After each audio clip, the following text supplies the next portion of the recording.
ಯಾಕೆಂದರೆ ಅವರು ಇಡೀ ಕ್ಷೇತ್ರದಲ್ಲಿ ಅನ್ವಯ ಯಾರು ಅನ್ನೋದೇ ನಮಗೆ ಗೊತ್ತಿರಲಿಲ್ಲ ಅಂದಾಗ. ನಾನು ಪದ್ಮಾವತಿ ಅಂತ, ಯಲಹಂಕ ಗ್ರಾಮಾಂತರ ಮಂಡಲದಲ್ಲಿ 2 ಬಾರಿ ಮಹಿಳಾ ಮೋರ್ಚಾ ಅಧ್ಯಕ್ಷೆಯಾಗಿ ಕೆಲಸ ಮಾಡಿದ್ದೀನಿ. ನಮಗೆ ಶಾಸಕರು ಈ ಒಂದು ಸ್ಥಾನವನ್ನು ಕೊಟ್ಟಂಥವರು. ಹಾಗೆಯೇ ಹನುಮಯ್ಯವ್ರಿಗೂ ಕೂಡ ಯಲಹಂಕ ಗ್ರಾಮಾಂತರ ಮಂಡಲದ ಅಧ್ಯಕ್ಷರಾಗಿ ಒಂದು ಸ್ಥಾನವನ್ನು ಕೊಟ್ಟಿದ್ದರು. ಅವರು ಇವತ್ತು ನಮ್ಮ ಶಾಸಕರ 4 ಬಾರಿ ಗೆದ್ದಂಥ, ಯಲಹಂಕ ಕ್ಷೇತ್ರವನ್ನು ಗೆದ್ದಂಥ ಶಾಸಕರ ಬಗ್ಗೆ ಅವಹೇಳನಕಾರಿ ಹೇಳಿಕೆಗಳನ್ನ ಕೊಡ್ತಾಯಿದ್ದಾರೆ.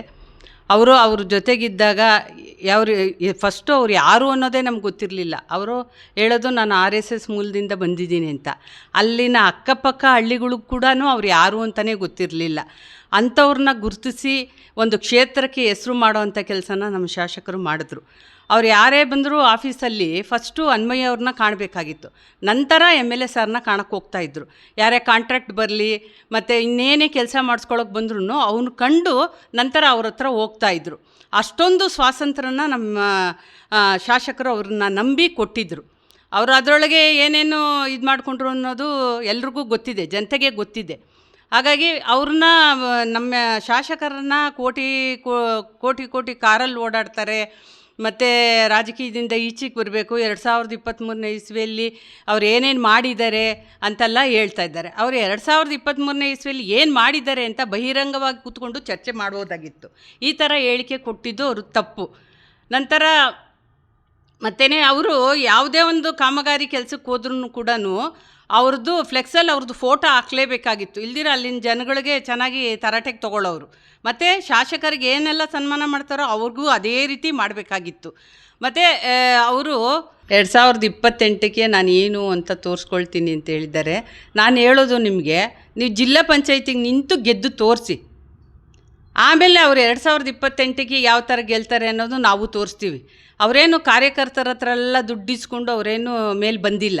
ಈ 24x7 ಕಾರ್ಯಕರ್ತರು ಹೆಂಗೆ ದುಡಿತಾರೆ ಅದೇ ರೀತಿ ನಮ್ಮ ಶಾಸಕರು ಕ್ಷೇತ್ರದಲ್ಲಿ ದುಡಿತಾನೆ ಇರ್ತಾರೆ. ಅವರೊಂದು ರೆಸ್ಟ್ ತೊಗೊಂಡಿದ್ದು ಕೂಡ ನಾನು ನೋಡಿಲ್ಲ. ನಮ್ಮ ಮೋದಿಜಿಯವರು ದೇಶದ ಪ್ರಧಾನಿ ಆದರೆ ಇವರು ನಮ್ಮ ಯಲಹಂಕ ಕ್ಷೇತ್ರಕ್ಕೆ ಪ್ರಧಾನಿ ಅಂತಲೇ ನಾವು ಹೇಳ್ತೀವಿ. ಆ ಥರ ಕೆಲಸ ಮಾಡ್ತಾರೆ. ನೀವೇ ಅವ್ರಿಗೆ ಎಷ್ಟೋ ಬಾರಿ ಹೇಳಿದ್ದೀರ, ಸರ್ ಇಷ್ಟೊಂದು ಕೆಲಸ ಮಾಡೋಕ್ಕೆ ಹೋಗಬೇಡಿ, 8:30 ಆದ ತಕ್ಷಣ ಹೋಗಿ ರೆಸ್ಟ್ ತೊಗೊಳ್ಳಿ ಅಂತಲೂ ನೀವು ಹೇಳ್ತಾ ಇದ್ರಿ.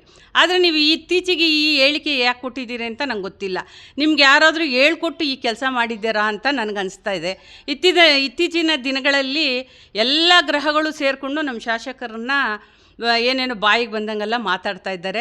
ನೀವು ಏನೇ ಗ್ರಹಗಳು ಸೇರಿಕೊಂಡ್ರೂ ಕೂಡ ನಮ್ಮ ಶಾಸಕರನ್ನ ಯಾರೂ ಮಟ್ಟ ಹಾಕೋಕ್ಕಾಗಲ್ಲ. ಯಾಕೆ ಅಂದರೆ ಅವರು ಅಷ್ಟೊಂದು ಜನಪ್ರಿಯವಾಗಿದ್ದಾರೆ. ಈಗಾಗಲೇ ಮನ್ ಕಿ ಬಾತಲ್ಲಿ ನಮ್ಮ ರಾಷ್ಟ್ರೀಯ ಅಧ್ಯಕ್ಷರಾದ ನಿತಿನ್ ನಬೀನ್ ಅವರೇ ಬಂದು ಅವ್ರನ್ನ ಅಭಿನಂದನೆಯನ್ನು ಸಲ್ಲಿಸಿದ್ದಾರೆ. ಯಾಕೆ ಅಂತಂದರೆ ಅಷ್ಟು ಇಡೀ ದೇಶದಲ್ಲೇ ನಮ್ಮದು ಫಸ್ಟ್ ಬಂದಿದೆ ಮನ್ ಕಿ ಬಾತಲ್ಲಿ. ನೀವು ಈ ಮಾತನ್ನು ಆಡಿರೋದು ವಾಪಸ್ ತಗೊಳ್ಳಿ, ಇಲ್ಲಾಂದರೆ ನಾವೇ ಮಹಿಳೆಯರು ಸೇರಿಕೊಂಡು ನಿಮ್ಮ ಮನೆ ಹತ್ರನೇ ಬಂದು ಉಗ್ರವಾದ ಹೋರಾಟವನ್ನು ಮಾಡ್ತೀವಿ ಅಂತ ಹೇಳ್ತಾ ಇದ್ದೆ. ಅದೇ ಇತರೆ ಪಕ್ಷದವರು ಅವ್ರನ್ನ ಕುಮ್ಮಕ್ಕು ಕೊಡ್ತಾ ಇದ್ದಾರೆ. ಕುಮ್ಮಕ್ಕು ಕೊಟ್ಬಿಟ್ಟು, ಯಾಕೆಂದರೆ ಶಾಸಕರ ಜನಪ್ರಿಯತೆ ದಿನದಿಂದ ದಿನಕ್ಕೆ ಜಾಸ್ತಿ ಆಗ್ತಾನೇ ಇದೆಯಲ್ಲ, ಹಂಗಾಗಿ ಅವರೆಲ್ಲ ಕುಮ್ಮಕ್ಕು ಕೊಟ್ಟು ಯಾವ ರೀತಿಯಲ್ಲಾದ್ರೂ ಅವ್ರನ್ನ ಒಂದು ಮಟ್ಟ ಹಾಕಬೇಕು ಅನ್ನೋದು ಅವ್ರ ಉದ್ದೇಶ ಆಗಿದೆ. 5ನೇ ಬಾರಿ ಹೌದು, ಅವರು ಜನಗಳ ಮನ್ನಣೆ ಮೇಲೆ ನಿಂತ್ಕೋಬೇಕಾಗುತ್ತೆ. ಜನಗಳು ಯಾರಿಗೆ ನಿಂತ್ಕೊಳ್ಳೋಕ್ಕೆ ಅವಕಾಶ ಮಾಡಿಕೊಡ್ತಾರೋ, ನಮ್ಗೆ ಇಂಥವರೇ ಶಾಸಕರಾಗಬೇಕು ಮತ್ತು ಇವರೇ ಬಂದು ನಿಂತ್ಕೋಬೇಕು ಅನ್ನೋದು ಅವರು ಮಾಡಿರೋ ಕೆಲಸದ ಮೇಲೆ ಡಿಪೆಂಡ್ ಆಗುತ್ತೆ. ಶಾಸಕರು ಯಾವಾಗಲೂ ಜನಗಳಿಗೆ ಅವ್ರ ಮೂಲಭೂತ ಸೌಕರ್ಯಗಳನ್ನ ಒದಗಿಸ್ತಾ ಇದ್ದರೆ ಅವರೇ ನಿಂತ್ಕೋಬೇಕಾಗತ್ತೆ. ಯಾರೋ ಕೆಲಸ ಮಾಡ್ದಿರೋರೆಲ್ಲ ಬಂದು ನಿಂತ್ಕೊಂಡು BJP ಪಕ್ಷದಲ್ಲಿ ನಿಂತ್ಕೊಂಡು ಗೆಲ್ಲಕ್ಕಾಗತ್ತಾ? ಇಲ್ಲ, ಯಾವ ಕಾರ್ಯಕರ್ತರೂ ಅವರು ತುಳಿತಿಲ್ಲ. ಈಗ ನನ್ನೇ ತೊಗೊಳ್ಳಿ ಎಕ್ಸಾಂಪಲ್. ನನ್ನನ್ನು 2 ಸಲ ಮಹಿಳಾ ಮೋರ್ಚಾ ಅಧ್ಯಕ್ಷರಾಗಿ ಮಾಡಿದ್ದಾರೆ, ಗ್ರಾಮಾಂತರ ಮಂಡಲದ ಮಹಿಳಾ ಮೋರ್ಚಾ ಅಧ್ಯಕ್ಷರಾಗಿ ಮಾಡಿದ್ದಾರೆ. 3ನೇ ಬಾರಿನೂ ನೀವೇ ಬನ್ನಿ ಅಂತ ಕೇಳಿದ್ರು. ನಾನು ಇಲ್ಲ ಸರ್, ಅದನ್ನು ಬೇರೆಯವ್ರಿಗೆ ಅವಕಾಶ ಕೊಡೋಣ ಅಂಥೇಳಿ ನಾನು ಅದನ್ನು ಒಪ್ಕೊಂಡಿಲ್ಲ. ನಂತರ ದಿನಗಳಲ್ಲಿ ನನಗೆ ಬೆಂಗಳೂರು ಉತ್ತರ ಕಾರ್ಯದರ್ಶಿಯನ್ನಾಗಿ ಮಾಡಿದ್ರು. ಹಂಗಾದ್ರೆ ನೀವು ಹೇಳಿ, ನಮ್ಮನ್ನು ತುಳಿದ್ರಾ? ಮೇಲೆತ್ತಕ್ಕೆ ತಾನೇ ಪ್ರಯತ್ನ ಮಾಡ್ತಾ ಇದ್ದಾರೆ.